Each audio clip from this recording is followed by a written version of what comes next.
Morning all, bit of a different one today. We're finally going to get a bit of ocean Outback for the first time in a long time. We're just going to head down to the beach and I'm going to go for a dive, try and get some crays and maybe a fish, see how we go. But anyway, I'll take for a run and maybe, hopefully, a cook up at the end. See how we go. See you in a bit.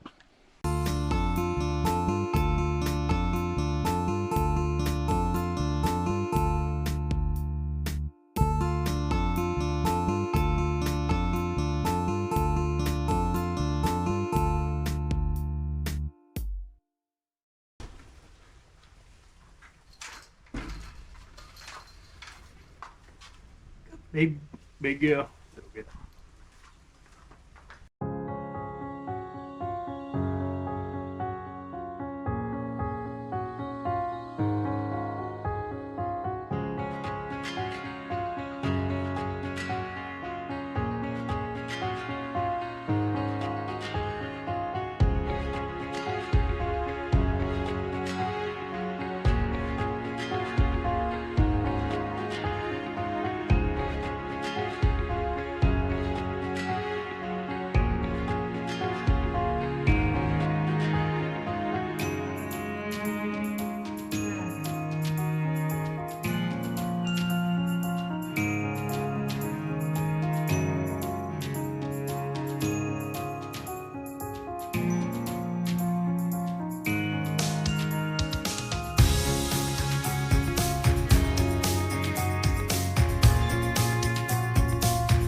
My stickiest garden ever.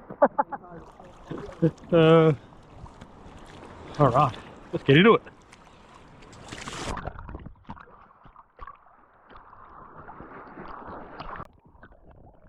Alright guys, so obviously unless you want to hear the wolf slapping and flapping, I'm going to cut to a bit of a voiceover for most of the diving.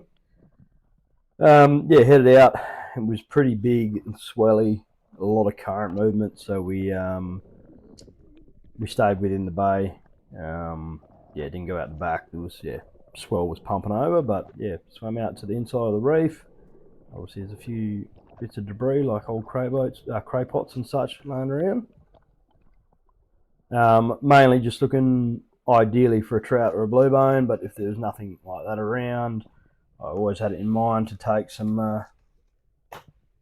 let's say, lesser fish. Not necessarily not good eating, but just smaller and more work involved. So like your sweet lip or your sand bass or something like that. That was a little parrotfish which I decided was too small. Headed out to what I call the arch. That usually holds one decent fish or one or two decent fish each time. Lots of buff brim here, lots of what people call sand snapper or silver morlong or blubberlip, sweetlip. There's a few gold spot sweetlip here, some scad, a few sand bass floating around. Every now and again, amongst all these fish, you'll find something decent. So you might see a snapper or a big yellowfin bream, or something worth targeting. But for the moment, I was early in the dive, so I just left it as it is. Let them swim basically until I could find something better. But yeah, lots of fish life, awesome diving, awesome fun. Even if you get nothing, I just thoroughly enjoy coming out here, and it's a form of meditation for myself. Obviously, being at the bottom of the ocean for periods of time, and you sort of zone out and you're focusing on your breathing and what's around you. A few tailor coming through here. As you can see, it's very swelly and surgy. Took a shot, a bit low. Oh no, missed that one. Sorry, there's another one coming up. Chasing that parrot again. Again, too small, not worth it. I do love a bit of blue bar parrotfish, but only if it's worth the size of the fish is worth going for. Gave up for a while. Thought I'd start chasing some crayfish. Typically, you do get your blue bone coming in when you're chasing crays. So here I am with my jammed up to my elbow under a ledge, trying to grab a cray off the back wall. I got one. Looks a bit small. So yeah, while you're chasing crays, they're obviously under a bit of stress. They're chirping and squeaking with their horns, and that's what attracts the blue bone.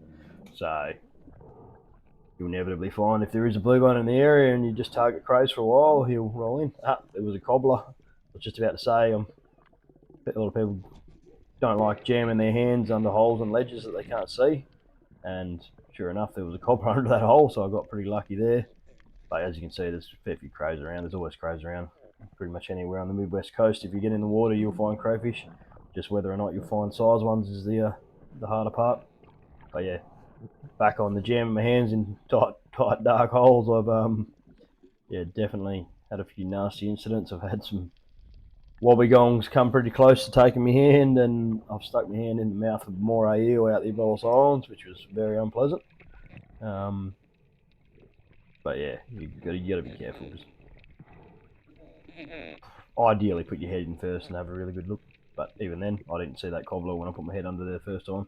And sure enough, he came out before. I've been done by cobblers 3 times in my life, so I consider myself rather unlucky on that front. Yeah, once you've disturbed the crays, they start moving. They start trying to look for a safer place because you've obviously been able to access them under that ledge. So they'll start roaming around from rock to rock once you've disturbed the nest of them, or whatever you want to call it. So here I am just grabbing them. If it looks borderline size, I'll go get the gauge, chuck the gauge on it. Good one, dear. Chuck the gauge on it and see if we can get something to eat. So he's obviously size, so you rip the back tail flap off. That's so they can't be sold commercially. Same as you do on the boat, you rip it off, or some people hole punch them. But I'm not taking a hole punch out there, so I'll just rip the back flap off.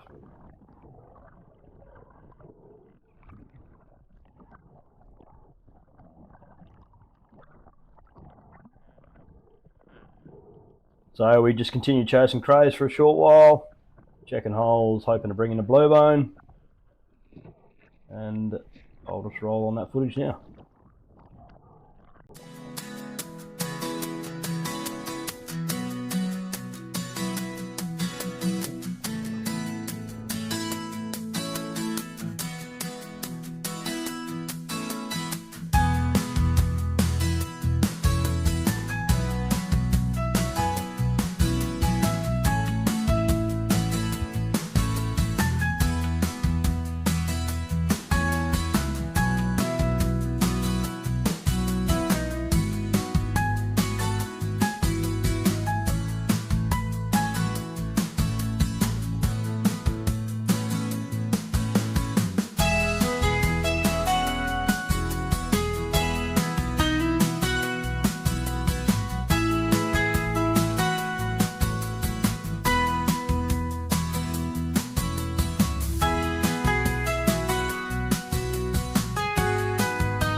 Alright, with a few crows in the bag, went back to targeting fish again.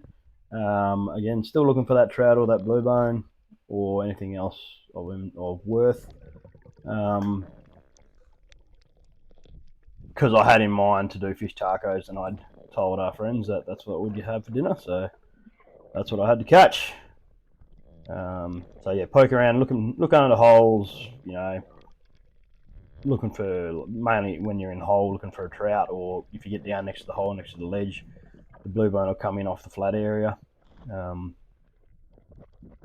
And just be a bit inquisitive as to what you're doing down there. What's this? A bit of tailor coming through, school of tailor. Took one, shot him low in the front. You can see I'm sort of trying to be gentle with the line because I don't want him to come off, but there we go, there. And he's gone.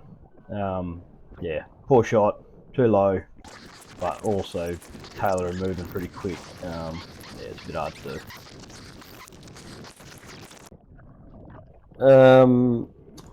Obviously saw a few decent crays when I was looking through those holes for trout and such, so I dropped the gun again and focused on trying to get 1 or 2 more crays for the bag.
Alright, started chasing fish again, kept checking a few of the arches around the place, and finally made the decision that I probably wasn't going to see any trout or blue bone. It'd been an hour or two by then, hadn't seen anything decent, so decided I'd take a sand bass with the intention of getting a couple more so we'd have enough fish for dinner.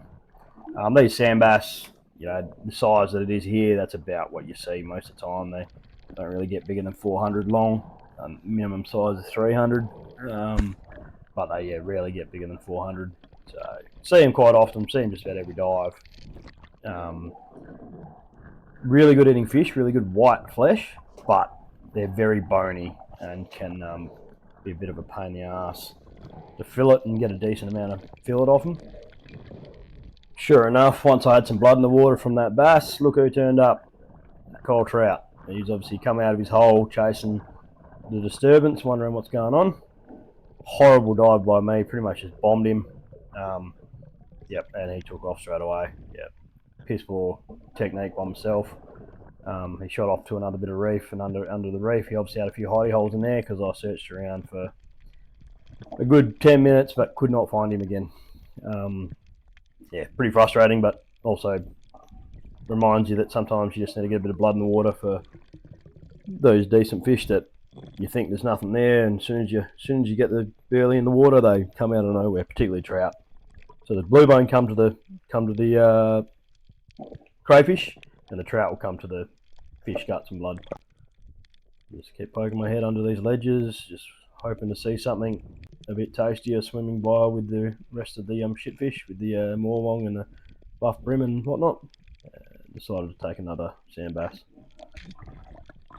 As I said, just need enough for 3 or 4 people for tacos, so just getting enough in the bag for dinner.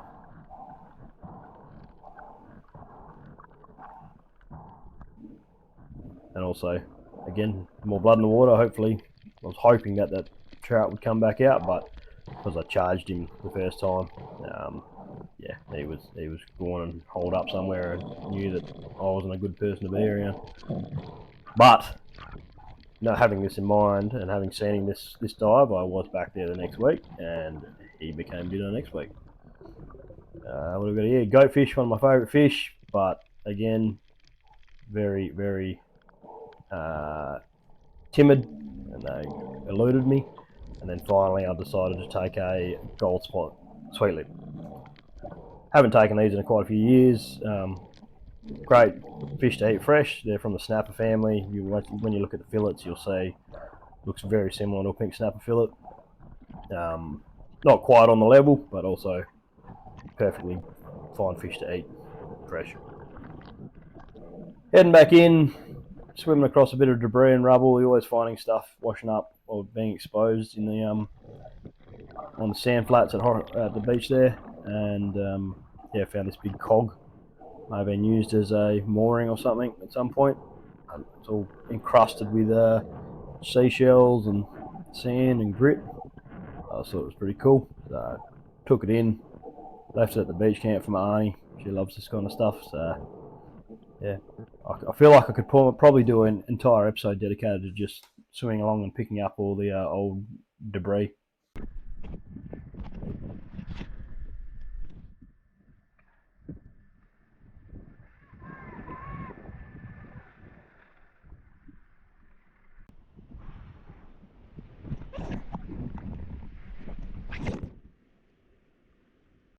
Alright, let's whip these fish up.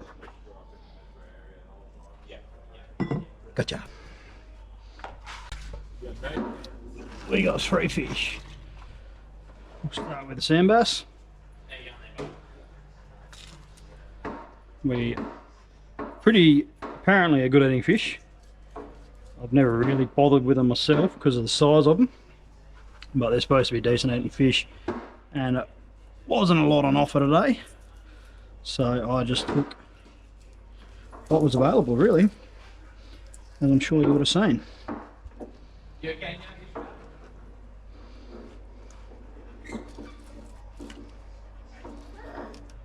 Would say the secret is to have sharp knives, but this isn't the sharpest knife.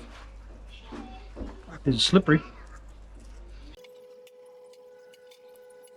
As you can see, by no means am I a terrific filleter, and the knives were not the sharpest either, which didn't help the job.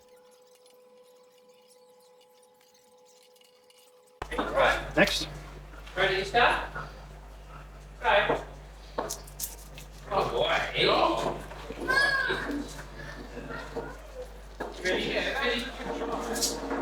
As I mentioned earlier, these guys are super bony, which can make the filleting a bit hard, and you got to be very careful, particularly if you're giving the fish to kids.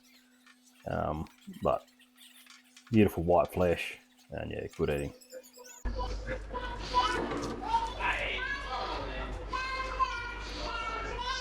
By no means is that a brilliant job, but alright, one more roll. I'll do the second one. Yet another reason why I don't much love taking the smaller fish is they're just fiddlier to fillet. Obviously, the bigger the fish, it's much easier, and it's not as critical when you leave a little bit behind.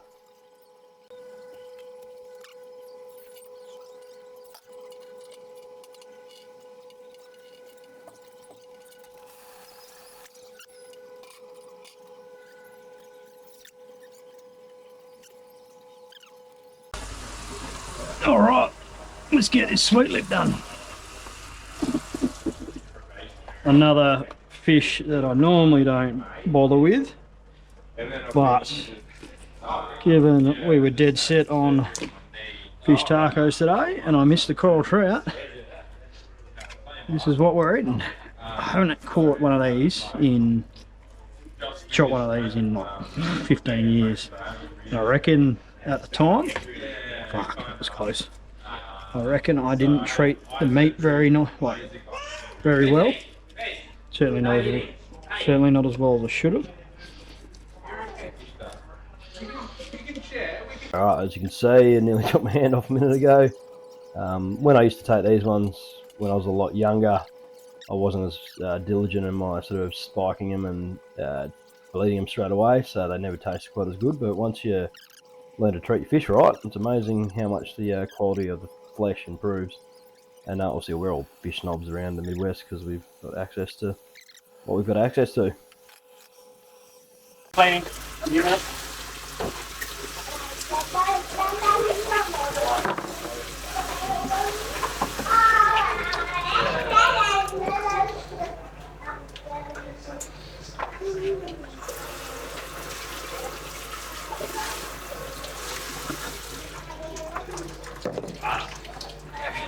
That looks like something from the snapper family, doesn't it? I don't think it's going to hurt.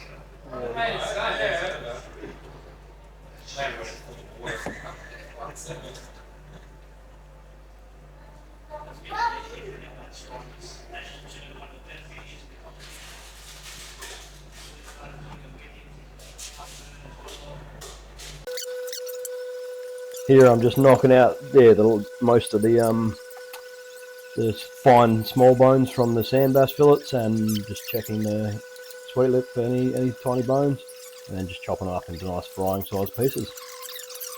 Ready for dinner. Alright, they're gonna go in the garden under the pawpaws. They didn't go straight in the garden under the pawpaws. They were forgotten about for a whole week in 40-degree heat, and this is what I had to do the following weekend.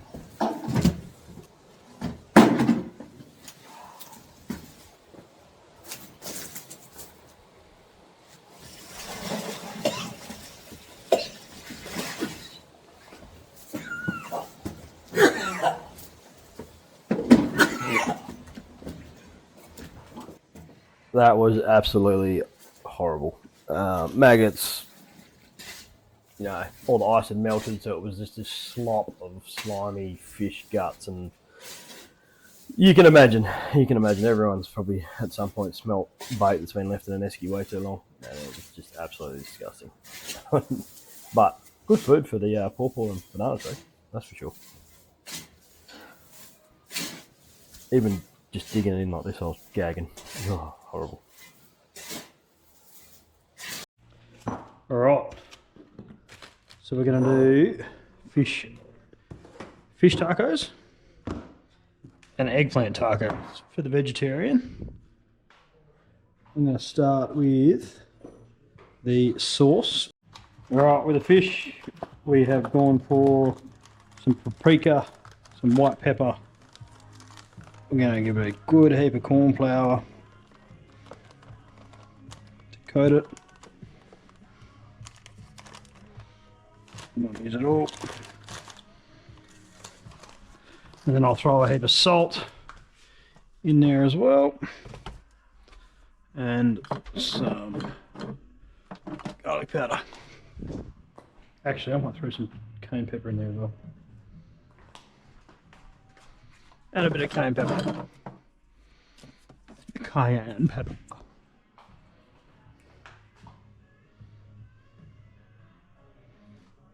There we go. Alright, I'm going to cover the shit out of this and go from there.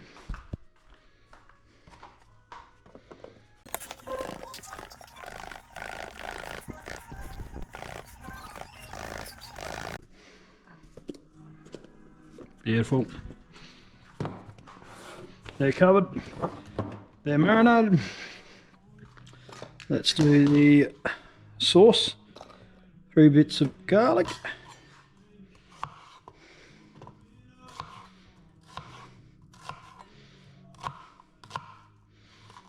Half an onion. red onion, purple onion, whatever the f.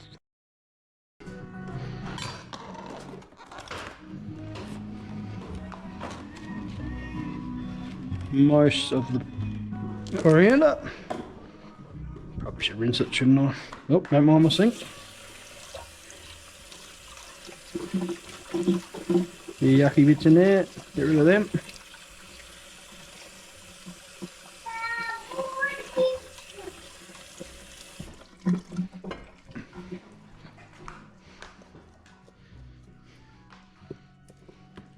Bit of honey.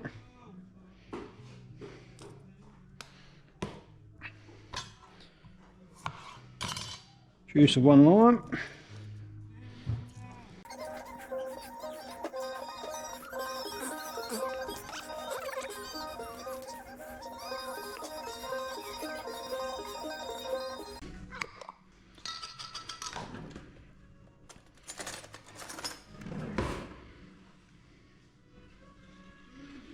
Alright, 1 teaspoon of Dijon. Mustard. And a bit of Parmesan. And a heap of olive oil. Bit of pepper.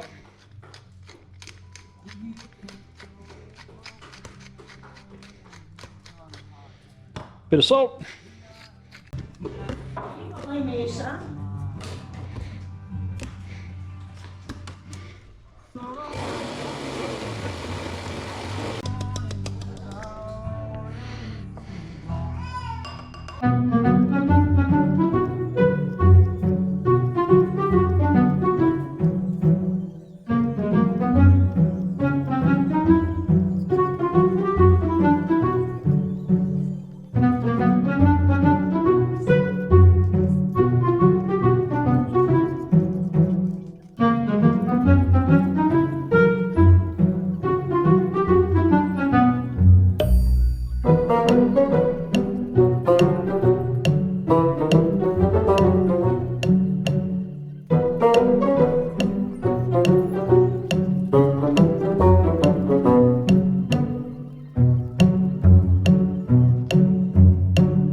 Alright, let's get this fish on.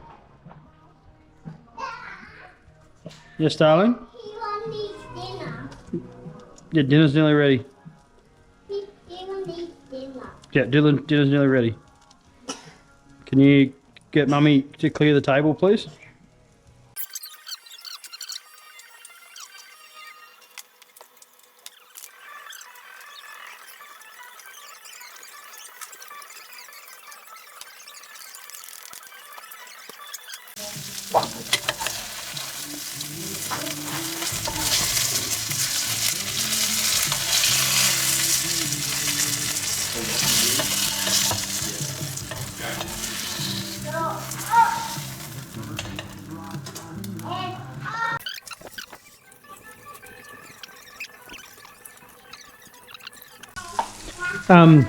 It's like onion, garlic, cilantro, lime juice, honey, Dijon mustard, salt, pepper.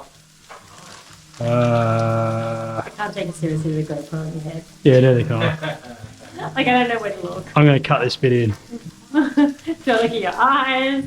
Do I look at the other parts of your body? Do I look up there? I don't think I like this. It's too much. The whole Fish. No, you're right. No, that's the whole point is you keep going. Fish, cheese, cabbage, onion, coriander, carrot, lime, special sauce, bit of eggplant, and we're good. Everything's all on the table and we're good to go.